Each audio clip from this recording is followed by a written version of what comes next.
Hello, good morning. मैं जेसीएच से श्वेता आपका अपनी हिंदी क्लास में स्वागत करती हूँ। आज हम गद्य खंड में सीताराम सेकसरिया पढ़ेंगे। सीताराम सेकसरिया ने गद्य खंड में लिखा है डायरी का एक पन्ना। तो डायरी का एक पन्ना हम पढ़ेंगे, जानेंगे कि सीताराम सेकसरिया ने डायरी का एक पन्ना में क्या लिखा है, डायरी का एक पन्ना किस तरह की विधा है, उसमें उन्होंने हमें क्या समझाया है। तो चलिए पहले सीताराम सेकसरिया जी के बारे में जानते हैं। 1892 में राजस्थान के नवलगढ़ में जन्मे सीताराम सेकसरिया का अधिकांश जीवन कलकत्ता में बीता। व्यापार व्यवसाय से जुड़े सेकसरिया अनेक साहित्यिक, सांस्कृतिक और नारी शिक्षण संस्थाओं में प्रेरक, संस्थापक, संचालक रहे। महात्मा गांधी के आह्वान पर स्वतंत्रता आंदोलन में बढ़ चढ़कर हिस्सेदारी की।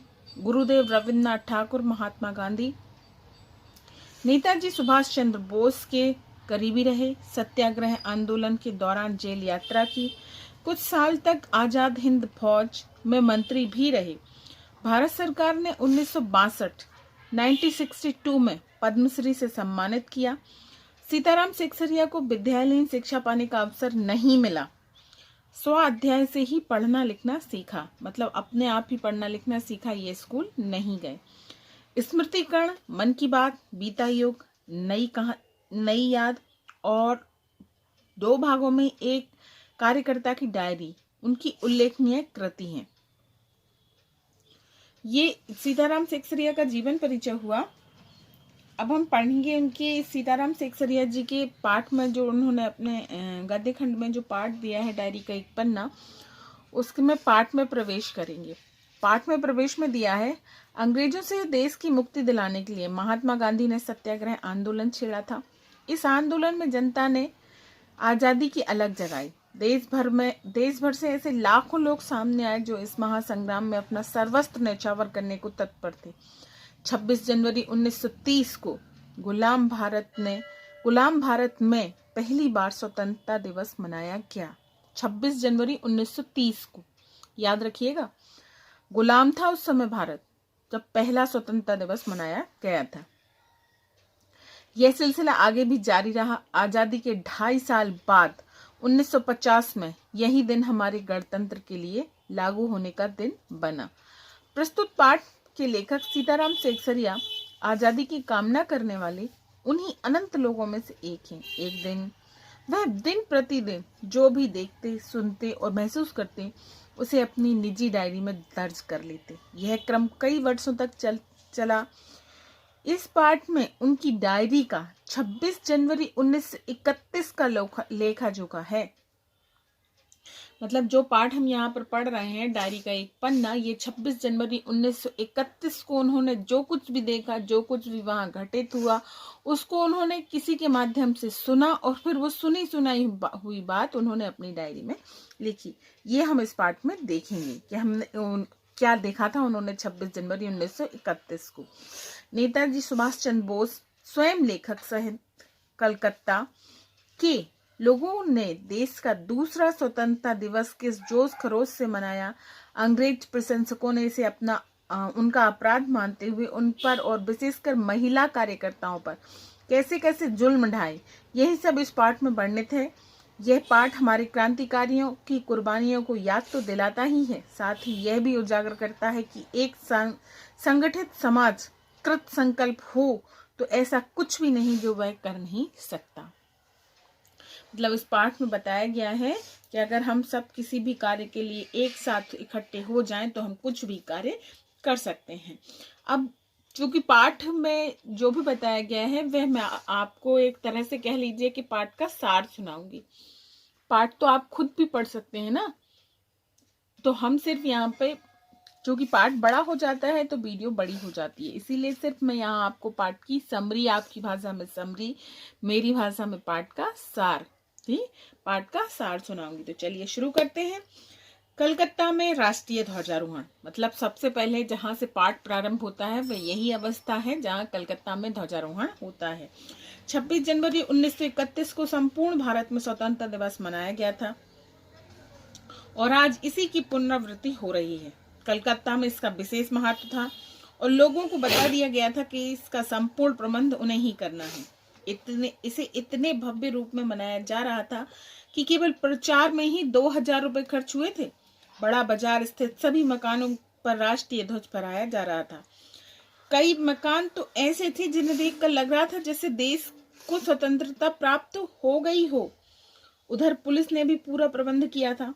शहर के प्रत्येक मोड़ पर गोरखे और सार्जेंट तैनात किए गए थे। ट्रैफिक पुलिस को भी घुड़सवार पुलिस के साथ इसी काम पे लगा दिया गया था। मतलब 26 जनवरी 1931 को ये हुआ था। ठीक है, अब देखेंगे हम मॉन्यूमेंट पर होने वाला संघर्ष। मतलब पार्ट में जब हम आगे बढ़ते हैं तो उसमें दिया गया है कि मॉन्यूमेंट पर संघर्ष हुआ था, तो क्या हुआ था वो जानते हैं। ये पार्ट का महत्वपूर्ण अंश है जो आपकी परीक्षा के लिए बहुत इम्पोर्टेंट है। तो हम सिर्फ वही महत्वपूर्ण अंश देखेंगे जो वहां पर दिखाए गए थे। चलिए शुरू करें। मॉन्यूमेंट, कुछ मुख्य सभा शाम के समय मॉन्यूमेंट के नीचे प्रस्तावित होनी थी। इस स्थान को सुबह से ही पुलिस ने घेर लिया था। इसके बाद कई स्थानों पर राष्ट्रीय ध्वज फहराया गया। श्रद्धानंद पार्क में जब बंगाल प्रांत के विद्यार्थी संघ के मंत्री अविनाश बाबू ने झंडा फहराया तो उनको पकड़ लिया गया। दूसरे लोगों को मारपीट कर वहां से हटा दिया गया। इस प्रकार तारा सुंदरी पार्क स्थित बड़ा बाजार कांग्रेस कमेटी के युद्ध मंत्री हरिश्चंद्र सिंह झंडा फहराने गए तो उन्हें भीतर ही नहीं जाने दिया गया। वहां काफी मारपीट हुई जिसमें 2-4 आदमियों के सिर फट गए। उधर गुजराती सेविका संघ की ओर से जुलूस निकाला गया जिसमें शामिल होने वाली लड़कियों को पुलिस द्वारा गिरफ्तार कर लिया गया। जुलूस निकालने के लिए जो संघर्ष हुआ आप वो सुनिए। ठीक है, सॉरी।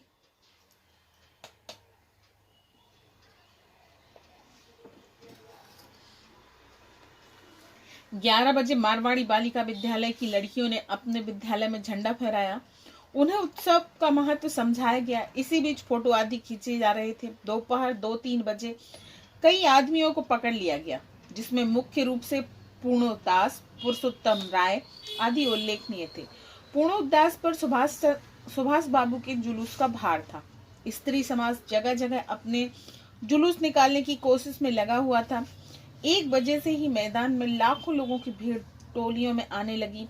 कानून भंग का काम शुरू होने के बाद से आज तक इस मैदान में ऐसी सभा नहीं हुई थी। पुलिस कमिश्नर का नोटिस निकल चुका था कि सभा नहीं की जा सकती और जो लोग ऐसा करने वाले थे उन्हें पुलिस इंस्पेक्टरों द्वारा नोटिस दिए जा चुके थे कि यदि सभा में भाग लिया तो दोषी माने जाएंगे।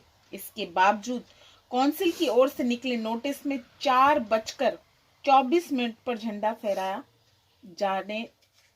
फहराए जाने तथा स्वतंत्रता की प्रतिज्ञा पढ़े जाने की बात की गई। सुभाष बाबू का संघर्ष, मतलब सुभाष चंद्र जी ने क्या संघर्ष किया अब हम वो देखेंगे। ठीक 4:10 पर सुभाष बाबू जुलूस लेकर आए तो उन्हें चौरंगी पर ही रोका गया। वहां भीड़ इतनी अधिक थी कि पुलिस उन्हें रोक ही नहीं पाई। जैसे ही जुलूस मैदान की मोड़ पर पहुंचा पुलिस ने लाठियां चलानी शुरू कर दी जिसमें बहुत से आदमी घायल हुए। सुभाष बाबू जोर जोर से वंदे मातरम बोल रहे थे, उन पर भी लाठियां पड़ी। ज्योतिर्मय गांगुली ने सुभाष बाबू से दूसरी ओर आने को कहा किंतु सुभाष बाबू ने उन आगे बढ़ने पर जोर दिया। पुलिस की भयानक लाठियों से क्षितिज चटर्जी का सिर फट गया। ठीक है, आगे देखना है हमें स्त्रियों का संघर्ष एवं सुभाष बाबू की गिरफ्तारी। जो आगे पाठ में दिया है वो है स्त्रियों का संघर्ष। स्त्रियों ने किस तरह से संघर्ष किया और सुभाष चंद्र को किस तरह से गिरफ्तार किया गया। स्त्रियों ने मॉन्यूमेंट की सीढ़ियों पर चढ़कर झंडा फहराकर घोषणा कर दी। स्वयं सेवकों का उत्साह लाठियां खाकर भी कम नहीं हो रहा था। इसी बीच सुभाष बाबू को पकड़कर लॉकअप में भेज दिया गया। स्त्रियों का जुलूस भी निकला और पुलिस की लाठियां चार्ज भी हुआ जिसमें अनेक लोग घायल हुए।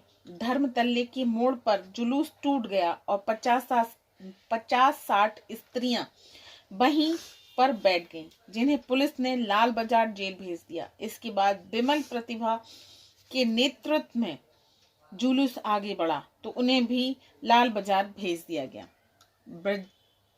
ब्रजलाल गोयनका का संघर्ष। ब्रजलाल गोयनका वंदे मातरम बोलते हुए मॉन्यूमेंट की ओर भागे, किंतु पुलिस सावधान थी और उसने उन्हें पकड़कर कुछ दूर ले जाकर छोड़ दिया। इसके बाद वे स्त्रियों के जुलूस में घुस गए और वहां से 200 लोगों का जुलूस लेकर लाल बाजार गए, जहां उन्हें गिरफ्तार कर लिया गया। यहीं पर मदालसा को भी पकड़ लिया गया और उससे मालूम हुआ कि उन्हें थाने में पीटा गया था। इस संघर्ष में कुल मिलाकर 105 महिलाएं पकड़ी गईं, जिन्हें रात 9 बजे छोड़ दिया गया। कलकत्ता में पहली बार इतनी बड़ी संख्या में महिलाओं की गिरफ्तारी हुई थी। कांग्रेस के कार्यालय से फोन द्वारा सूचना मिली कि वहां अनेक घायल पहुंचे हैं। इस पर लेखक जानकी देवी के साथ वहां पहुंचे। डॉक्टर दास गुप्ता घायलों की देखरेख करने के लिए साथ साथ उनके फोटो भी उतरवा रहे थे। वहां 103 घायल पहुंचे थे। इसी प्रकार अस्पताल में भी लगभग 160 घायल पहुंचे थे। कुछ लोग अपने घर चले गए थे। पकड़े गए लोगों की संख्या का पता नहीं चल पाया।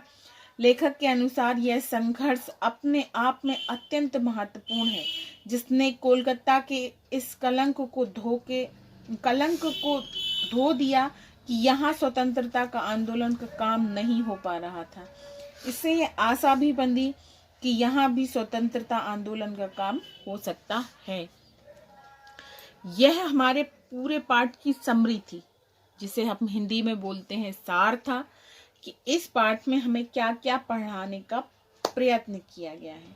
ठीक है, तो ये हमने समझ लिया। अगले वीडियो में मैं आपको इस पाठ के प्रश्नोत्तर समझाऊंगी। Okay, bye, take care.